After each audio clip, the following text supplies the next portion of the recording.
ગણપતિ બાપા મોરિયા.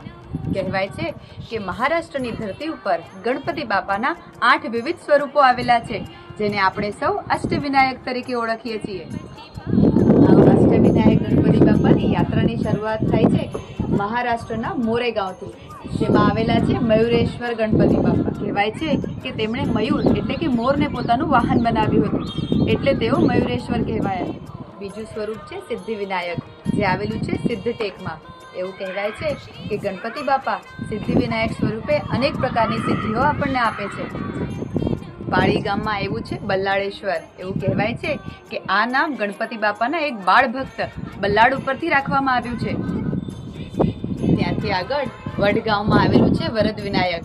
કહેવાય છે કે આ ગણપતિ બાપા ભક્તોની મનોકામના ગર્ભગૃહમાં જ પૂર્ણ કરી દે છે. થેઉર ગામમાં બિરાજે છે ચિંતામણી ગણપતિ. કહેવાય છે કે ગણપતિ બાપાનું આ સ્વરૂપ ભક્તોની તમામ ચિંતાઓ દૂર કરનારું છે.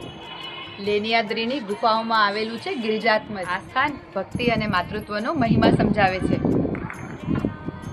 ઉઝર ગામમાં આવ્યા છે વિઘ્નહર્તા. વિઘ્નસુર નામના અસુરનો સંહાર કર્યો, જેથી તેઓ વિઘ્નહર્તા કહેવાયા. રાંજનગાંવમાં આવ્યા છે મહાગણપતિ.